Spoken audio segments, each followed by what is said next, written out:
I kind of use Google, Chat GPT, and LinkedIn to search for brands and just find brands that are one, growing, two, if they're hiring, that's another indication that they might be growing. If they're hiring somebody for their marketing team, like we can take something off of that person's plate, right? If they are maybe down a person on their marketing team, that's where we can step in and say, hey, we can create content for you. So I use it in that way too, as a kind of a search engine type resource to really figure out how can I find a qualified list of brands to even reach out to in the first place? Because if we're reaching out to brands that are not qualified, then we're kind of wasting our time.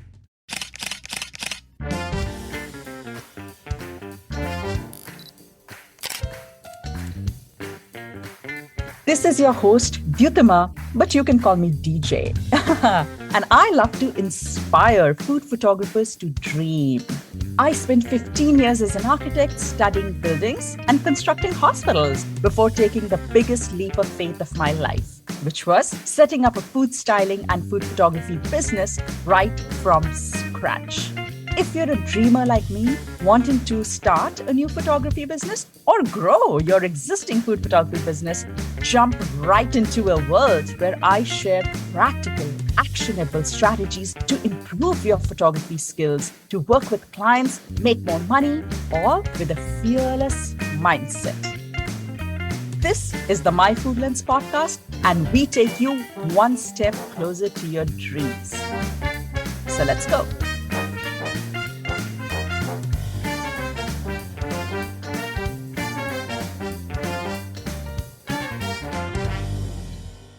Welcome to another episode of the My Food Lens podcast. And you're going to absolutely love the conversation that we're going to have today. So today our guest is Candice. Candice is a business coach for creative. She's a food photographer. She's a blogger. She's also founded the Confident Pitch program. And you know what I love most about Candice is that she was in the corporate sales world before she moved into this creative world. So she has a background in corporate sales.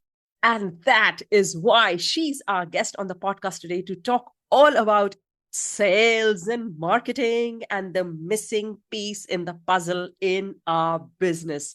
We're doing a 3-part series, and we're going to talk about one of the most untapped platforms that we content creators are not looking at, and that is LinkedIn. How to leverage the power of LinkedIn in the most unstressful, easy, and efficient way. We're also going to talk about videos, using videos in our pitches. Haha, revolutionary, but so impactful, right? We're going to talk about the pros and cons, the trends, like does it work? Does it not work? Should we do it? Should we not do it? All right. And then we're going to talk about sales processes. I know. For us, talking about sales and converting leads, it's just mundane and boring, and it's not our favorite part. But we are going to talk about the importance. We're going to talk about what a sales process is, and we're going to talk about how this brings us into our highest power, not just as a creative, but also as a business owner. This is what makes us a legit business owner. So Candice is amazing. She's going to tell us all about this. We're going to cover this in 3 different parts, and we're going to start part 1 on the importance of LinkedIn and how to use LinkedIn in the most powerful, effective, and stress-free way. This is such a mind-blowing series. It's such a game-changing, life-changing, business-changing series that, trust me, you will want to sit down with a notebook and a pencil. Like usually I'm all about, hey, enjoy the episode, but I'm really telling you that you will want to make notes here because everything that we're going to discuss is actionable. There are strategies that you can put into place right away. There are mindset shifts that you can make right away today. And there are such incredible takeaways from everything that we talk about in this episode and the parts that are going to come in. So if you're not driving, if you're not walking in the park, maybe it's a good idea for you to keep a little notebook handy and make notes as you go, because something tells me you will want to do that. All right. With that, let's welcome Candice. Hi, Candice, and welcome to the My Food Lens podcast. What an absolute delight to have you here today. And I'm super delighted because I feel like you and I share the same passion. I feel like you and I both believe in this thought of turning our creative journeys into something like just more tangible, more sustainable, maybe more profitable, and just making it into something more real. It's definitely my number one hot topic to speak on. And I'm so excited because I know that that's exactly what you believe in, what you stand for, and that's right up your alley. So, with that, welcome, Candice. Thank you so much. I'm excited to be here and chat with you today. Perfect. So, I know, Candice, that you come from a background of corporate sales, which is so exciting. And it's such a good combination to have as a creative because we don't like it. We don't like that aspect. We hate it. We don't want to see numbers. We don't want to do any kind of admin work. You put us in front of our cameras, you put us into our creative zones, and we absolutely love being there. But that's the truth. We cannot continue to be there, right? So I want to get into some of the untapped potential that content creators are like not paying attention to right now. And I want to start with probably the first step in a sales process, and that is pitching. So I want to talk about a search engine that most content creators are kind of not paying attention to. Most of us as creatives kind of flock towards Instagram because it's creative, it's inspiring, that's where we meet a community, and we love being in that comfort zone. But there is another search engine, and I feel like it has so much potential, but we are not using it, and that is LinkedIn. So can you just start right at the top and tell us, like, literally, why should food photographers even think about LinkedIn when there are platforms like Instagram and maybe other networking platforms where they can find a more buzzing community, more inspiration? Why should they be thinking about LinkedIn? Yeah, LinkedIn, I think, is something I use just by default because I had used it in my sales career. And I started noticing that creatives are not on LinkedIn at all. They're not using it. We are going to social media. It's more fun. It makes sense, right? To post food videos and images there. And we might think LinkedIn is only for corporate professionals. When in reality, it's actually not. And I've been teaching on this for 2 years now about LinkedIn, and I'm starting to finally see a shift where there's more food photographers on LinkedIn and they're actively using it as part of their marketing strategy. But the most important part of LinkedIn and how it can help our business is that it is a direct line of contact to the decision maker, the person that would be hiring us. You can get in front of your ideal customer or your ideal buyer much quicker than on social media. And it's just a more proactive way to find the type of clients that you want to work with. It allows you to directly connect with them, but also just give you real-time insight about what's going on in the company. What is their marketing team up to? Do they have any new products that they've launched? Honestly, for the last year, it's helped me land opportunities so much faster than sending a cold pitch email. Mm-hmm. And would you say, like, is LinkedIn step number one or step number two? And what I mean by that is, usually we'll like start with a dream brand, like, okay, I want to work with a particular brand. So we go, we do our research, and then we hop onto LinkedIn to Mhm. find the contact, the details, and the campaigns. Or are you suggesting that, a more effective way is to just hop onto LinkedIn, go and look for food brands and see what are potential clients and take it from there? So my question here is basically, do you think it's more effective to have LinkedIn as step one, or literally like do your research and then hop onto LinkedIn as step two?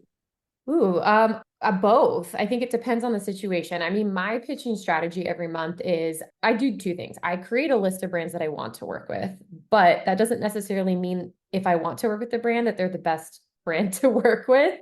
And what I mean by that is from a business perspective, they might not really have a need for what you're offering at that time.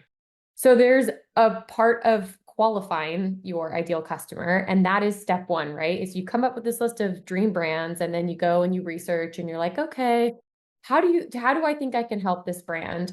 That's kind of the qualifying piece of it, right? You're trying to qualify if they have a need, if they seem to be growing, right? That's an indication that they might have budget for a food Mm. photographer for short form video, or this type of marketing content.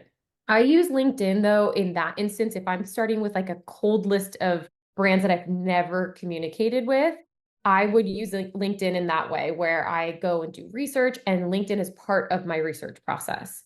And then I would email that brand. And again, using the information I find on LinkedIn, I would send them an initial email with something that I kind of found out, whether that's, I'll give you an example. There's a company that I researched recently about 2 weeks ago, and I saw that they made Instacart's top, I think, 75 list of top growing food brands, something to that regard. So I'm like, wow, this is actually a really good list for me to scrub and see who else I could be reaching out to.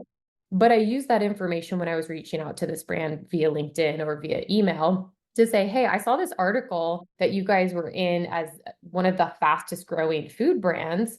And I led with that in my pitch email. So it was a way to kind of make a connection with the brand, and give me some intel about what was happening in their marketing. So I use it in that regard, but I've also used it as kind of a way to search for brands as well. So instead of, I mean, you could do this in Google, but I kind of use Google, ChatGPT, and LinkedIn to search for brands and just find brands that are, one, growing, two, if they're hiring, that's another indication that they might be growing. If they're hiring somebody for their marketing team, like we can take something off of that person's plate, right? If they are maybe down a person on their marketing team, that's where we can step in and say, hey, we can create content for you. So I use it in that way too, as a kind of a search engine type resource to really figure out how can I find a qualified list of brands to even reach out to in the first place? Because if we're reaching out to brands that are not qualified, then we're kind of wasting our time.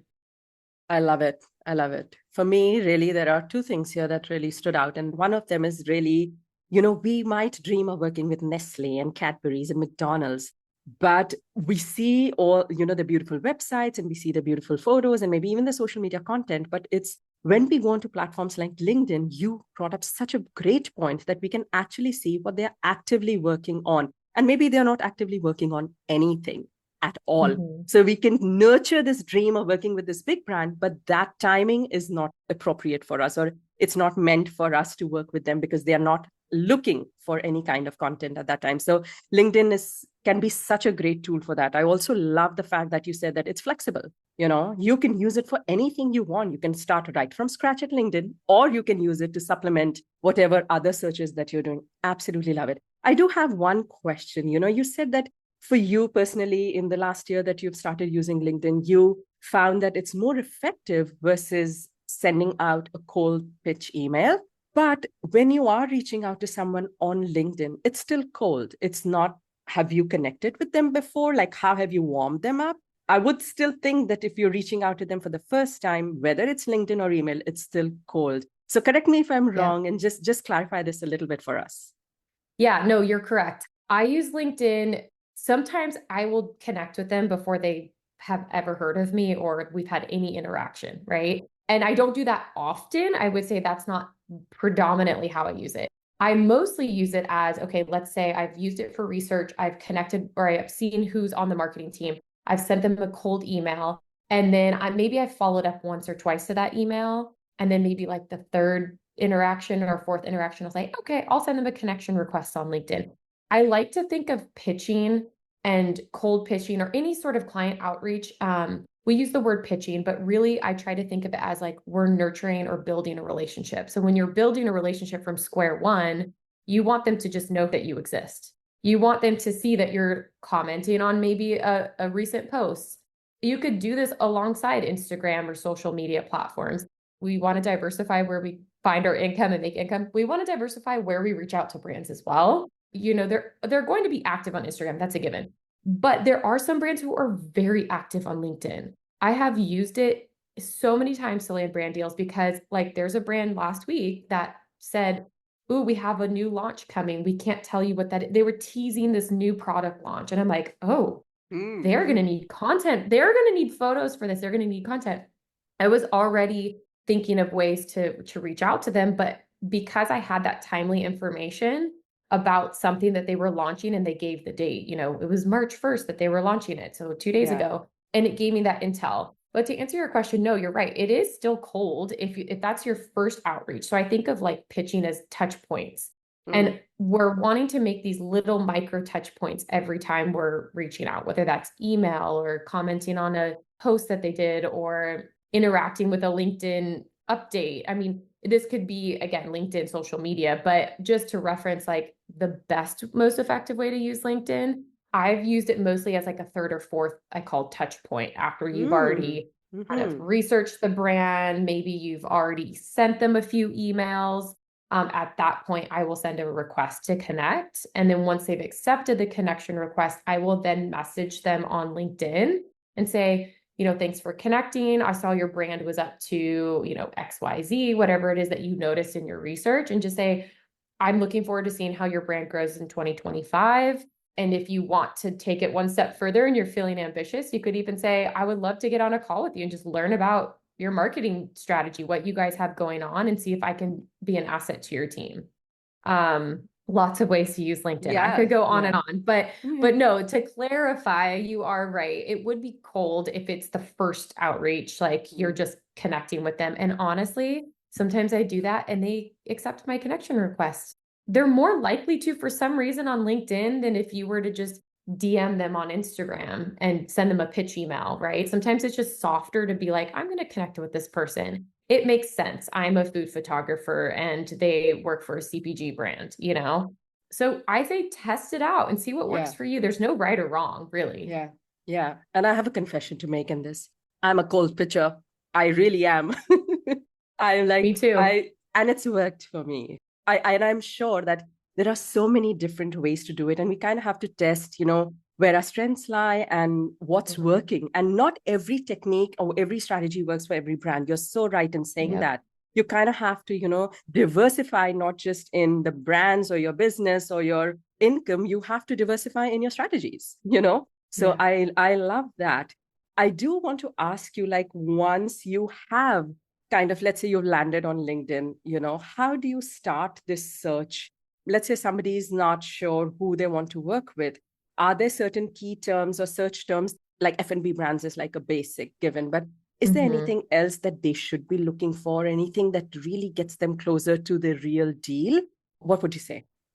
Yeah, if you specialize in any particular food, right? Like some photographers really love shooting beverages. So they might say food and beverage, or they might look for agencies that manage a lot of different companies. And you could look for agencies that are even kind of in your local area, or you could look for, any local restaurants. That's another way if you live in a foodie area. I live in Seattle, so I'm pretty blessed with having a lot of really awesome restaurants that I could pitch to and connect with. I actually landed a restaurant deal by using LinkedIn. Oh, So yeah, it was like a hotel restaurant. nice. And it was really fun because I had connected with this person via email and she's like, yeah, we don't have any opportunities right now, but check in early next year.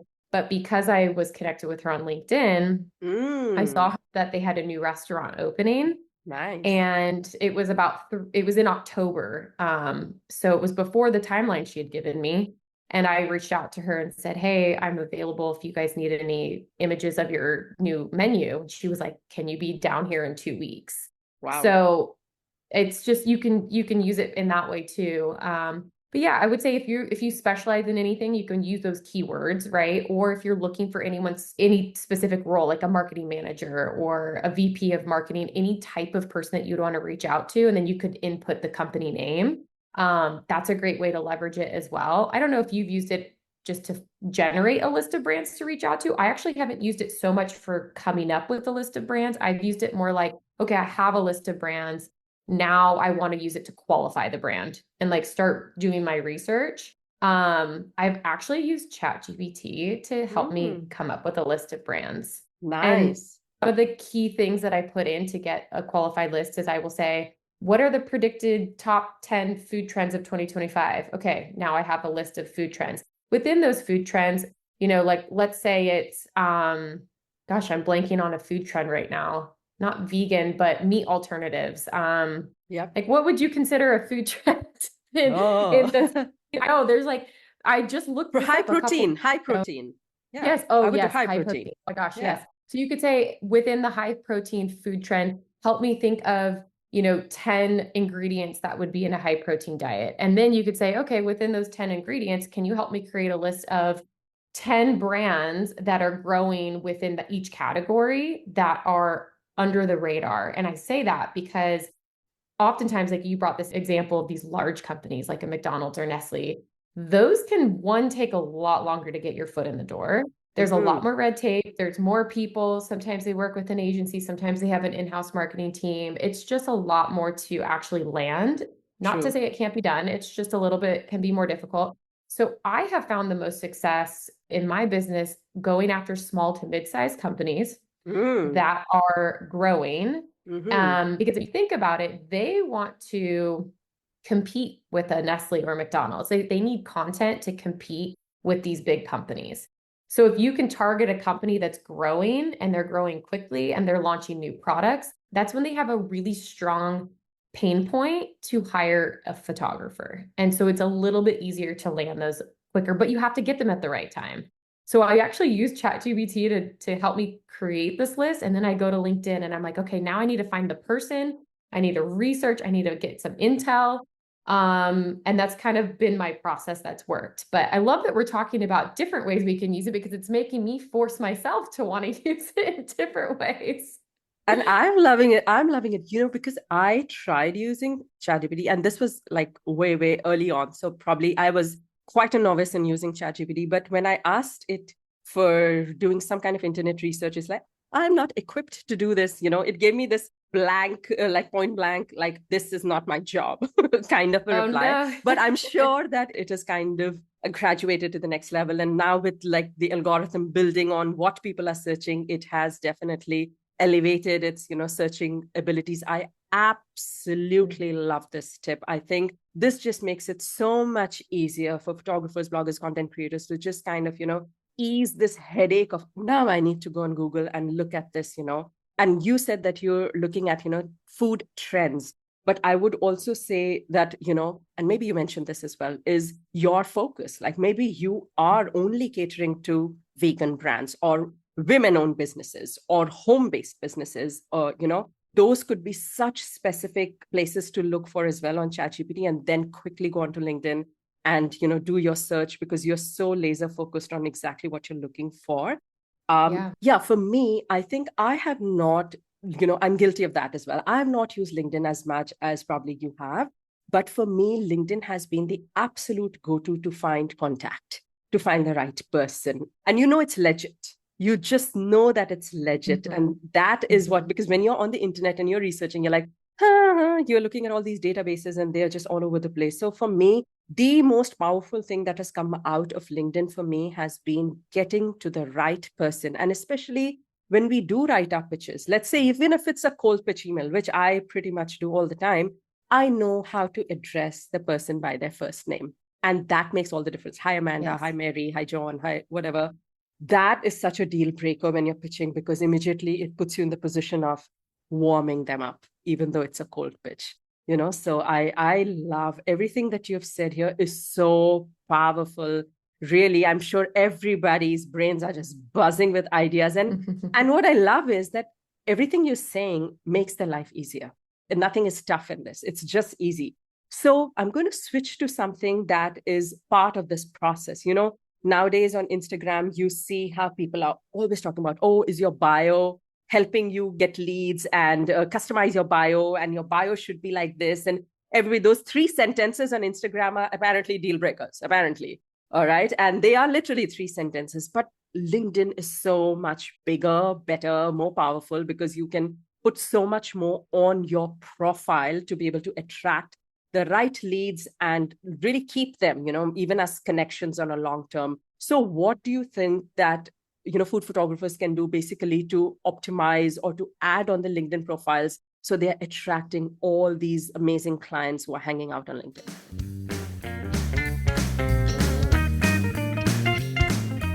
Yeah, I mean, I think I'm guilty of not probably optimizing mine as much as I should.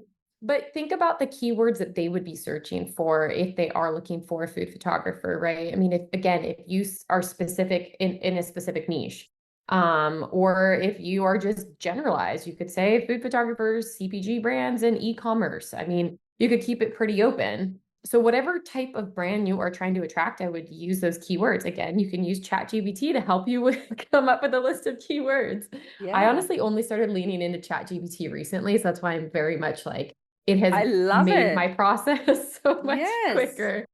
So use ChatGPT to help you with LinkedIn and optimizing. I mean, honestly, you could probably haven't tested this part, but you could probably put in your LinkedIn profile, like the link to it in ChatGPT and say, optimize my profile for me. This is my ideal customer. As long as you have that information and you put in the keywords, it's going to obviously make you searchable, right? For potential clients for those inbound leads. I haven't focused on that though. I probably should. I'm very much like you. I'm all about cold pitching. So that's just what Mm. I'm designed designed to do. Mm-hmm, So that's really what I rely on. mm-hmm. But yeah, I mean, I think if you just are making sure you have those keywords in your profile, similar to like how you would on Instagram. However, you're probably not going to say on Instagram food photographer for this type of brand. You're Correct. probably just going to write food photographer or blogger or, Right. keep it really condensed. I think you have more, you can make it a little bit more professional, I would say, on LinkedIn. I think there's more room in your like bio area Mm-hmm. to Mm-hmm. put in additional keywords. And then you can post regularly, right? You can post about any behind the scenes of a job you recently did, or like my restaurant shoot that I did. I basically put up a question, a poll of like, when you go out to a restaurant, like from a consumer standpoint, when you go out to a restaurant, are you deciding where to eat based on the photos? Like, I just wanted to see what people said. And Yeah. in my thought process was, okay, if a restaurant finds this article, they're going to be seeing that there's credibility behind investing in a photographer to have food photos instead of Yeah. relying on Yelp images or, iPhone photos that people put up. Yeah. It's not enough. It's not going to cut it. So that's Also, another way you can it's positioning you as a thought leader. You are use it. provoking something that is in the benefit of your clients. So you're provoking this kind of thinking where people are, making good quality choices, or, Sure. you're helping your clients. So I think what I'm hearing right now is that when we are getting on LinkedIn, we really have to have some amount of clarity. Like, let us be very clear, who are we serving here? Who are these clients? And they don't have to be like so specific as home-based businesses or women or whatever it is. It doesn't have to be, but it does have to be like, who are we talking to? And every content that we are putting out there, whatever our profile is saying, is attracting those clients that we want to work with. Now, the one advantage I do feel LinkedIn has is that, there's a bit of a limit on words. I don't know, but on your profile, you could have past clients. You could write a lot of that so Hmm. people can immediately get a snapshot of, ooh, this Yeah. person is a professional, this person has experience, this person understands. And if you have been like, you're like yourself, Candice, if you've been speaking at conferences, if you're an authority at something, then you put that on, and immediately, even before the client has gotten on that discovery call, they have a snapshot of you. They know exactly what to expect, and they come prepared. I feel like they're not treating you as just another backside alley photographer. Yeah. You are someone who is stepping into that authority. But let's talk about something that you touched on, and that was the content to post on LinkedIn. Now, I use LinkedIn mostly as a search engine, but you have spoken, from the angle of really using it as a potential to attract people finding you, not just you finding people, people finding you. So what would be some kinds of content? Like, in Instagram, we have a very different style of posting. We would want to inspire, we would want to empower, we would want to educate, and we would want to just, do some storytelling, things like that. Behind the scenes, things like that don't do so well on Instagram. And we have seen that. So how do you Hmm. think like we can position our content for LinkedIn? How can we create content for LinkedIn without burning out, overwhelming ourselves? And what should be our strategy here?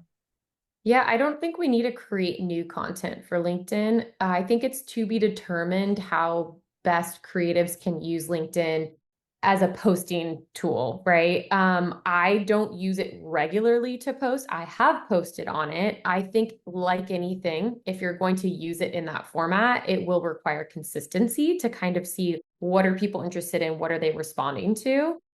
I have a lot of connections though from when I was in corporate sales that have nothing to do with the industry I'm in now. So part of Mm-hmm. my challenge with posting is, well, majority of my connections, I've just now that I've started using LinkedIn in the last couple of years in my creative business, I'm starting to kind of offset that and have more connections within the food industry. But I also still very much have a lot of connections that are not within our industry. And I think a lot of people probably, a lot of creatives, we either have other jobs or we've had a past life, right? Yes, yes, that's There exactly how are I call some it of as us, well. we have Yes, a past life. yes. I mean, there are some people maybe who have always been photographers, right? But majority of us have probably connections from our former life or job. And you're Mm-hmm. like, well, this isn't going to make sense for them to see this type of content. I don't think it matters. I think just treat it like, you're posting what you're doing, showing credibility. Like you said, maybe behind the scenes doesn't perform well on Instagram, but it might on LinkedIn. And even if you look at Instagram, just to compare the two, Instagram versus TikTok, like what performs on Instagram for me is very different than what performs on TikTok, which is very frustrating because you would think it would be the same.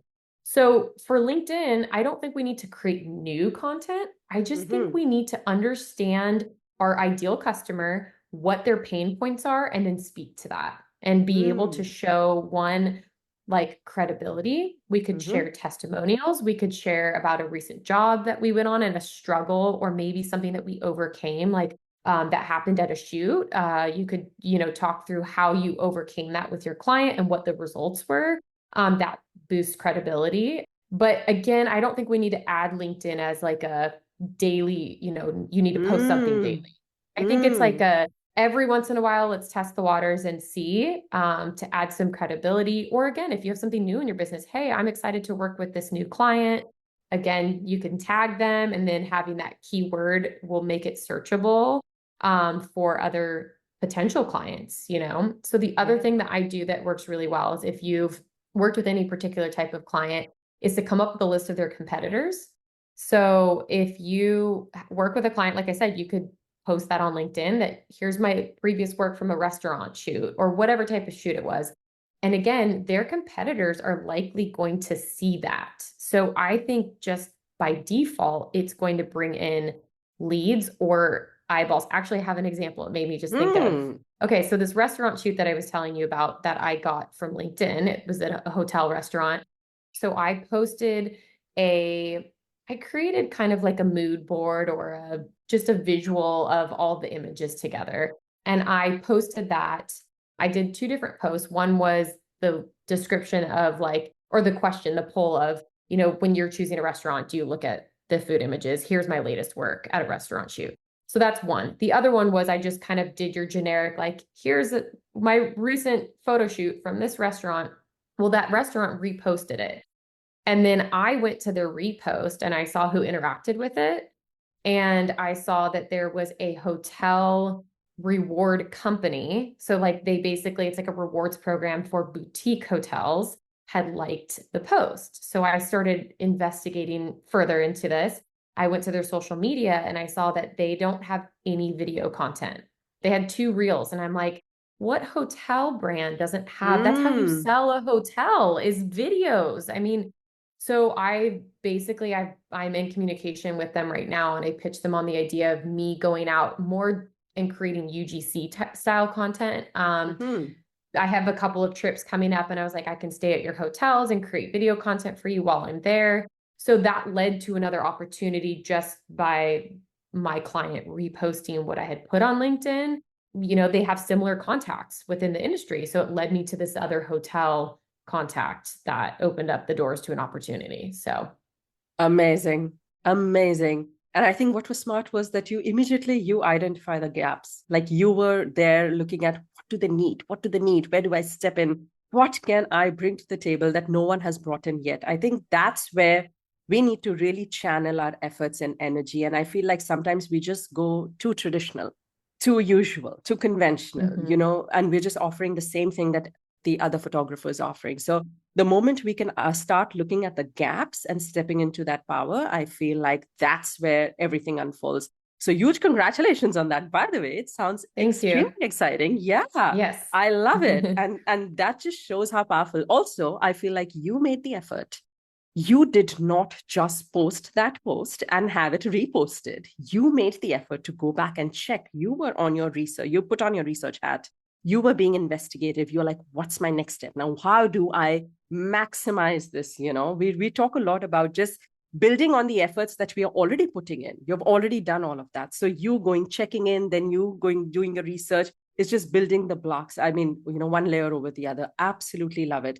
But there is like, I feel like there's always like this flip side. I know that you and I both are like, yeah, let's go pitch. I know that we both are kind of the, same kind of people.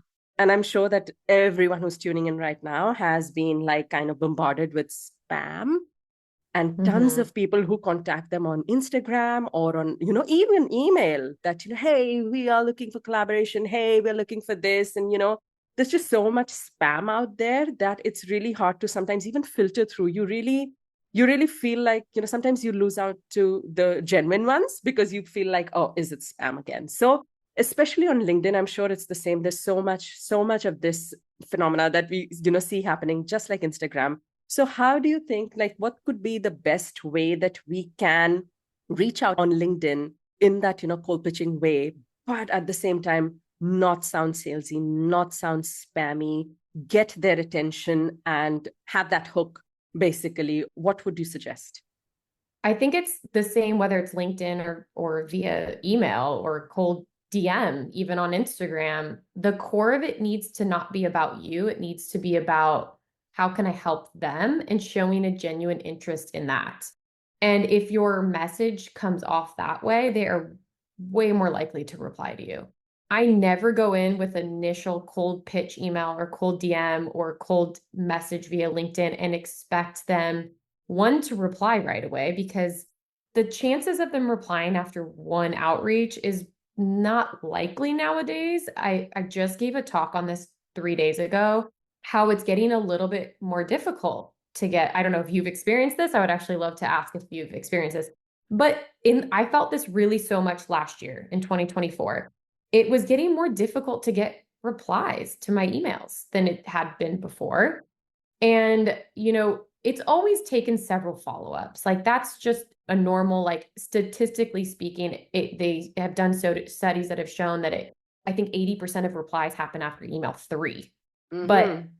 most people, like 80% or even 90% of people, stop emailing after the second email. So True. most people are not even getting to the third or fourth email, but that's when most of the replies happen.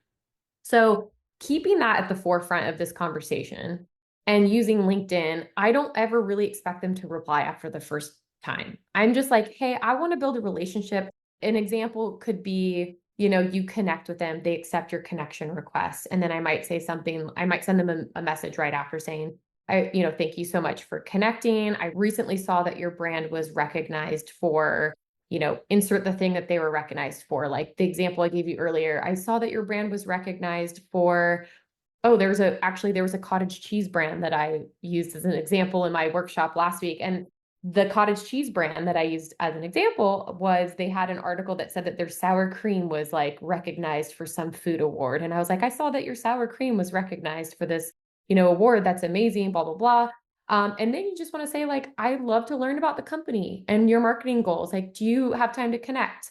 If you don't want to even go there and say that, just say, I'm looking forward to seeing what your company has going on in 2025, and just leave it at that. And then you follow them. You go on LinkedIn regularly. You check to see if they've posted any articles. Again, you're kind of using it as like a pulse on what they have going on in their marketing. And Mm. then I use, like, anytime anything new comes up, that's when I would reach out to the person.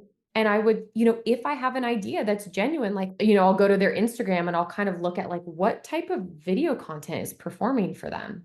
I will pitch them on more ideas that are similar. Like, hey, I noticed that your brand really resonates with dessert recipes, but you don't have a lot of, maybe it's an olive oil brand, not like a product that you would use in a dessert often. So maybe they just don't have a lot of dessert recipes, but I specialize in desserts. That's what my blog specializes in. So I could come, to them with some ideas, but my initial outreach on LinkedIn wouldn't be like, here are all my ideas that I have, but Yeah, I could say, yeah. hey, I saw that you had a post that went, viral on olive oil cake, and I have some more ideas that I would love to share with you about incorporating your olive oil into different types of desserts. So Mm-hmm. you're just kind of giving them a teaser, a reason to have their ears perk up and say, oh, okay, maybe it's worth having a discussion or connecting further with this person about how they can help us create content. I mean, obviously, there's so many different ways because as photographers, we're not necessarily just creating content for social media. There's a lot of different types of ways that we support brands. So I always just try to think about kind of what those core aspects are that we're helping brands do. And the three that I've identified that brands really hire photographers for or videographers is their company's either growing and they need content to showcase that, or they need content to showcase a new product. They might be trying to just increase brand awareness. They might be a new company and they really need people to know they exist, or they just need to make more sales. And that could look vastly different with how we can help them. Like, are we trying to help get people to their website to make those sales? Are we trying to help people get to their Instagram to then click on, a direct link to sales? There's a lot of different ways, but with LinkedIn, you don't have to send a full-blown pitch Mm-hmm. unless your emails are not getting read. That's a tip, Mm. actually. So sometimes I will find multiple contacts on LinkedIn and I will email both contacts. Because again, we can't just assume that what every brand needs from us is the same. So, what I mean by that is, let's say you're a food photographer and you also own a blog or you have a blog. Your approach might be vastly different because what you offer is different than somebody who doesn't have a blog and is a food photographer. Maybe you don't develop recipes, you just are focused on creating images and video content for the brand. So your pitch emails are going to look different, but also your offer to them is Mm-hmm. different. So as a blogger, for example, and I might be going off on a tangent here, but for a blogger, you have the opportunity of pitching them on sponsored content on top of freelance work. And so you might be reaching out to somebody on their social media team, but also the VP of marketing, right? Mm. To increase your chances of somebody wanting to have a call with you, a discovery call. I also use it in that way to connect with multiple people. And if I'm not getting a reply via email, I might, as like a fifth step, be like, okay, I'm just going to put that into a message in LinkedIn if we've already connected and they've seen me interacting with them. So again, there's no like clear cut pattern or way that I do it. I've just kind of trained myself to be like, okay, how can I further along this relationship? Like, where are we? What stage are we in? And I compare it to like dating for the first time or meeting a new friend for the Yep. first time. Like, what stage are you in? Is it like the first meeting? Is it, a little bit about them and you're expanding on that? So I try to think about it like from a relationship building perspective. Mm. Love every bit of it. So, something that I always say about pitching is that pitching is not about closing deals. Pitching is about Mhm. getting your foot in the door. And that's Yeah. all you need to get out of, just reaching out. And like you said, it's not one email that's going to really be the deal breaker. You really have to go at it. And I always give the example of a woodpecker. You're going to go, Yes. and that's it. So at one point someone's going to be like, oh, come on now, and Yeah. not from that annoyance point of view, but from noticing all the effort that you have been making. So I absolutely love this, that you just have to kind of do all that homework. You just have to also stay flexible. This not working, Hmm. that doesn't mean that it's a no. Step into the other platform or a different strategy. And I so agree with having multiple contacts. Like, sometimes we know for sure who is calling the shots. We know exactly who to contact. Let's say it's a magazine. We know exactly which editor or which art director or who to get in touch with. But sometimes for brands, we don't know. It's the marketing person who's calling the Hmm. shots, or is it the creative director, or who is it? We don't know. So Right. it's always a good idea. And in my case, like, I have had places where one person has forwarded my email to the right person. So you might be in one department, but the other department's calling the shots. And so they are like, oh, you've reached us, but you need to be contacting them. And boom, without you making even that effort, you are immediately in the right place. So love all your tips. I think LinkedIn, like, I'm feeling inspired to use LinkedIn more. And I also feel like I love how you've positioned it, Candice, because for me, I don't feel pressure. and I don't feel like I need to put so much work into my LinkedIn. No, but I could get so much more out of it. That's the feeling that I'm getting. We have also spoken so heavily about pitching. And so I kind of want to like switch gears right now. And I want to, just like LinkedIn was this kind of underrated, untapped search engine that we talked about, I want to talk about this untapped pitching technique that I have read so much and heard so much. I have done it. And I'm going to share, it's so interesting. It's nothing related to food photography, but I want to share at some point how my video pitching and what it led me to. But I want to start right at the top with you. And let's just start with why video is a powerful tool for pitching to potential clients. Why do you think it works?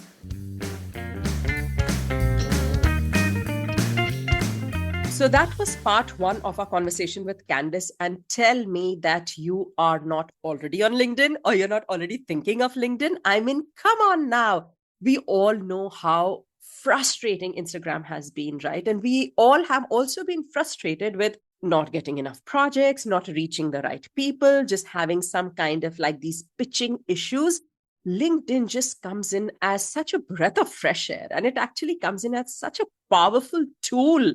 And if you are not using it, boss, you are definitely leaving money on the table. So I hope that you have found Candice's points helpful and that you are leaving with so much more knowledge and information on how to get started with LinkedIn right away. Okay? We're going to continue this amazing conversation, this mind-blowing, this life-changing, game-changing, business-changing conversation with Candice in part 2, where we deep dive all into pitching and a new thing that you could introduce to increase the rates of success in your pitches. All right, with that, if you have any questions, email me at hello@myfoodlens.com or drop me a message on Instagram at Gyutama_myfoodlens. I'll see you next week with another episode. Until then, bye-bye.